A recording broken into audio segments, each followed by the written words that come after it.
Hello, friends, enemies, and those still in a review. Welcome back to Elle Chats, where I talk about things that I'm a fan of. This week, we're going to be chatting about the Emily Wilde trilogy. While I would love to cover the whole trilogy in one video, I acquiesce that it is currently beyond my abilities at the pace I'm going, so we'll focus on the first one. But first, if you'd like to hear more from me, please remember to like, comment, and subscribe. It helps out the channel a lot. Thank you for my first 11 subscribers. Now, without further ado, let's get into it.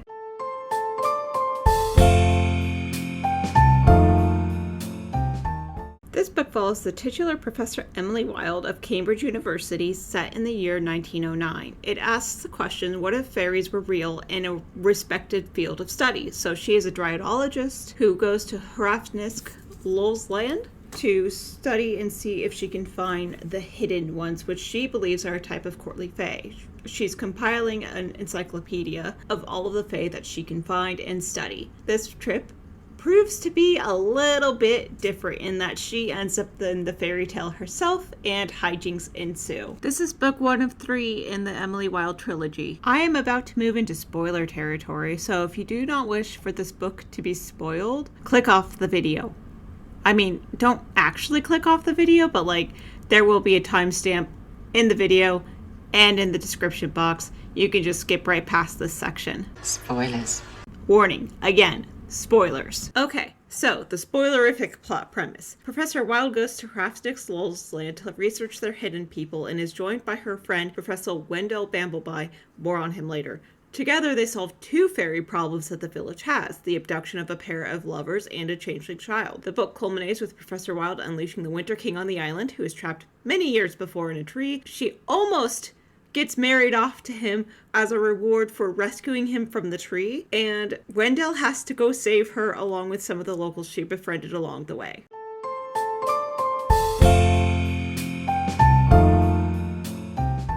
This book asks the question, what if all fairy lore was real and subject to scholarly study? Boy, did it answer this question. The year is 1909 in this parallel universe where it appears to echo the real one in style and technology. It is set in the latter part of the year from October 1909 to February 1910. While Lowell's land does not map to a real-life location, it is northern and, in my opinion, is based on Scandinavian culture based on the language similarity. Factually speaking, Lowell's land is the name of an actual Norwegian village. The story is told through journal entries, and it is made more believable through the continual footnotes to other works, references to appendices, and explaining scholarly debates. This contributes such depth to the world, and I'm a sucker for solid world building.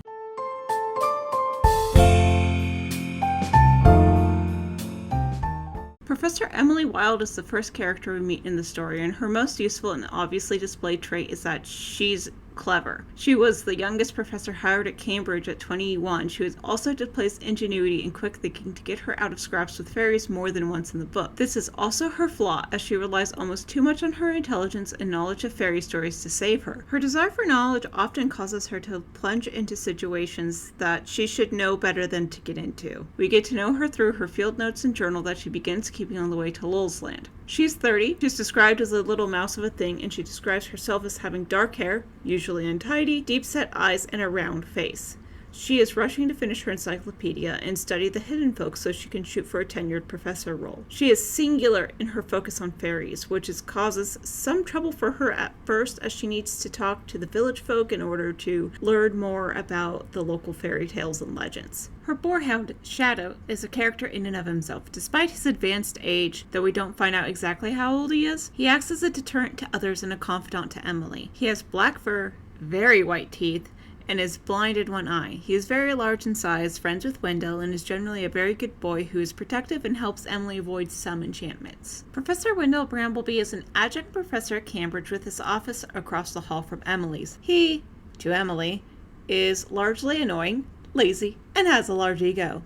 He is her only friend, and by his reckoning, her dearest friend. She acknowledges this is by virtue of being her only friend. He routinely calls her a dragon. She has also ascertained with 95% certainty that he's an aristocratic Irish fairy in exile. She respects the secret by not prying and allowing the opportunity that she's wrong, as it seems like no other dryadology professor in their field has noticed his behavior, feigning right-handedness, disliking handling metal, and so on. He also appears to charm the pants off of everyone he meets, sometimes literally with the village girls, and smooths over the village to some level to Emily's tough exterior. He is blonde with dark green to light green eyes, wears black clothing that is typically immaculately tailored. Next, the villagers. This section is going to be a little bit spoilery as well, so if you want to avoid spoilers, you can go ahead and just skip this section too. There will be a timestamp on screen of when I'm done talking about the villagers. Spoiler! The first villagers we meet are Christian and Finn. Christian owns the cottage that Emily is planning to rent while she conducts her research. Finn is the son and decidedly more warm to Emily at first until she puts her foot into her mouth. Then we meet Odd? Both is good. The gaudy or village chief, a formidable lady who runs the local tavern with her husband Ulfar. She takes offense, rightfully so, as Emily insists on being treated as an observer rather than a guest.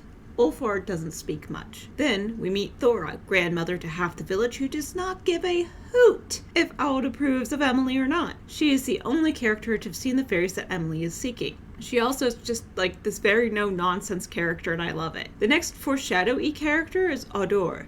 She is a villager who was taken by the fairies, but she managed to return unlike many. She doesn't seem to have any thoughts of her own and only takes actions when directed. The next two that are important to the plot are the parents of the changeling child, Aslog and Mord. They have apparently been tortured by this changeling for years, and both of them are kind of kicked down by this. They are integral to figuring out the reasons behind the disappearing people. Aslog is also important later, but we mostly speak with Mord at first. Lilia and Margaret, the kidnapped lovers, are the very last set of important villagers.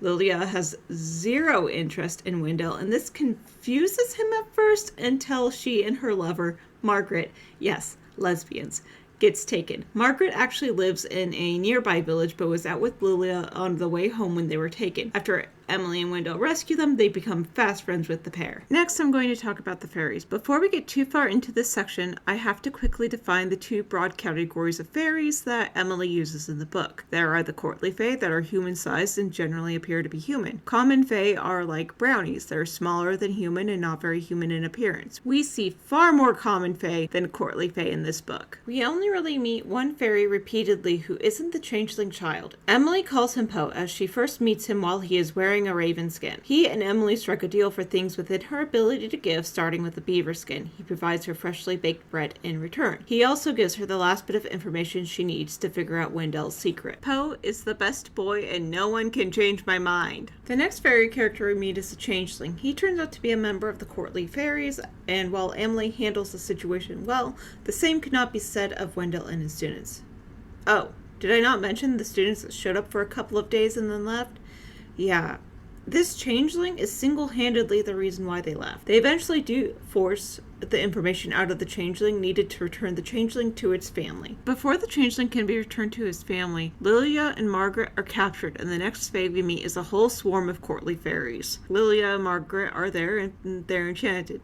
Now, the solution to this kidnapping is full of spoilers, so I'm not going to share the details. Emily manages to move into the fairy world, but cannot get out. Dell must come retrieve her. Lilia and Margaret to save them all from the fairy realm. The next two characters are the Queen of the Courtly Fae and the Winter King. The Queen is his second ex-wife and the one who trapped him. She is a fan of torturing and playing with humans. He isn't. While the Winter King and Queen are more minor on page, their presence is felt throughout the novel and both are involved in the climax of the story.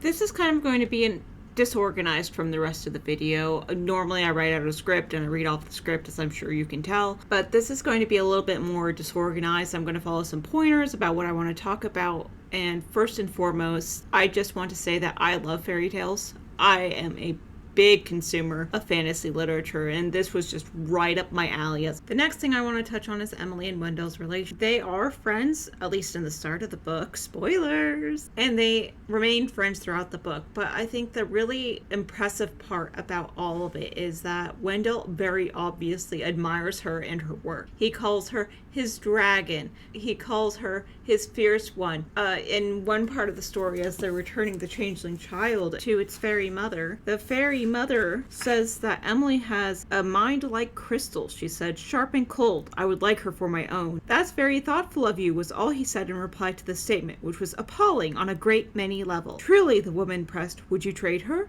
Your power is of the Summerlands, but I will gift you with the hand of winter. Thank you, Wendell said. He seemed to be struggling to hold back laughter.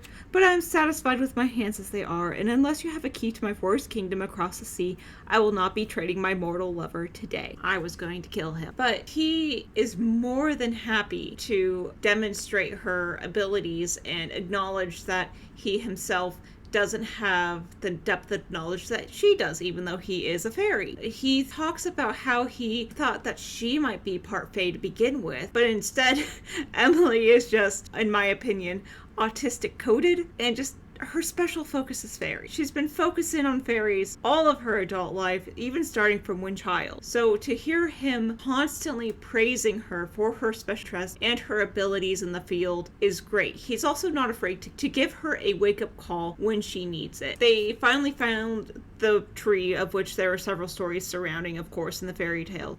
They find the tree, and she says that she's only lasted this long because she's clever. He asks her in a rather abrupt manner about how much of her survival is due to her being clever and how much of her survival is due to her being lucky. So he does try to caution her away from being a bit too dangerous. I say dangerous, a bit too risky when she does things like, I don't know, pick up a leaf that fell from a tree where there's a fairy king trapped inside that ends up binding her to the tree. He actually does end up proposing to her in the middle of the book, and then she decides to fall for the enchantment. I mean, the enchantment does pull her along, and then she manages to break the enchantment between her and the Winter King's tree, and then she sets off for the tree anyways. Like, girl, stop. Another thing I really enjoyed about this book was Emily's relationship with the rest of the village. After she insults Odd, Wendell actually gets on her case about it and asks her if she did any research before coming here. Of course, he meant cultural research. She initially thought he meant fairy research, and she did a lot of fairy research before coming here. However, she didn't do much cultural research. She doesn't manage to repair her relationship with the villagers until Wendell is accidentally injured, and this is 100% her causing the accident in which the injury occurred. She sprints down to the tavern, breathless. Odd goes, oh my gosh, are you okay? Because she's covered in Wendell's blood. They help her heal him, and then when she returns the changeling child, as well as rescues Lilia and Margaret, that's when they really begin to embrace her as a whole. So, like, she messes up, but she doesn't just get instantly smoothed over. Like, things have to happen where she has to rely on them or they have to rely on her. So that's a really interesting takeaway I took from the book, was just that she was this really interesting character, but her mistakes weren't overlooked. Next, I want to talk about the foreshadowing that occurs in this book. The first hint of something's not quite right with these hidden folk is the case of Adore. I touched on her briefly in the characters section. She's the one who was taken and then returned to the village. She is the first hint, because she's just this husk of a human being who can take orders but not much else. She's the first hint that Emily might be a little bit out of her depth. And then later we run into Poe. His tree's been destroyed by some of the courtly fae, and that's another hint that we're kind of out of our depth here. Like, while fae do tend towards malevolence in their actions, this is kind of aggressive, and this allows Emily to kind of put together that there is something going on in this village that is causing all of these magical events to concentrate on this village, because while disappearances are still happening in other places, it's not as prevalent as it is in Hrafnisk. There are two more bits of foreshadowing I'd like to point out, in that they are that Shadow is always referred to as a beast.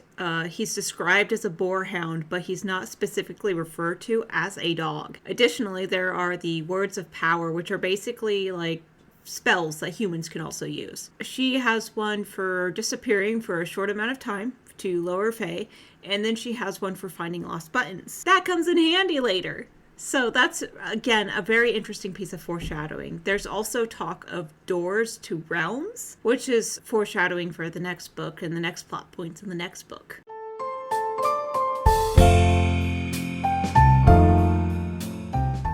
Overall, this is a book that I would recommend to people, and it's a book that I can reread in one sitting, and one sitting is about 4-ish hours for me. I pre-ordered the next two books in the trilogy as soon as they were available for pre-order, so if that tells you anything about how much I just thoroughly enjoyed this series, that should tell you everything. Thanks for listening to me yap on about Emily Wilde's Encyclopedia of Faeries. It's safe to say that I am a fan of this book. Now I turn this to you, friend, enemy, or under review. Would you read this book? How about the trilogy? Do you have any recommendations about books that are similar to this one? Please remember to comment, like, and subscribe if you'd like to hear more from me. Remember, being a fan is fun, and have a great day.